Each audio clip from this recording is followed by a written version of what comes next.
આ લક્ષ્મણભાઈ દાદા છે, એ નવરાત્રિના દાદા મંડળના દાદા છે અને આપણને શ્રવણનું કરુણ ગીત સંભળાવે છે.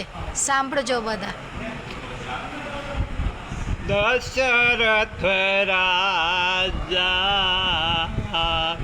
શું રે કેવું તમને, શું રે કેવું તમને, વિનય અપરાધી બાળ મારું છે મુજને.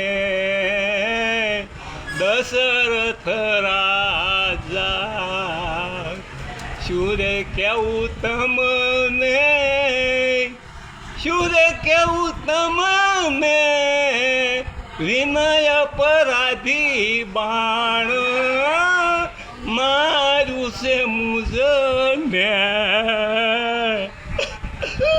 દશરથ રાજા સરોવર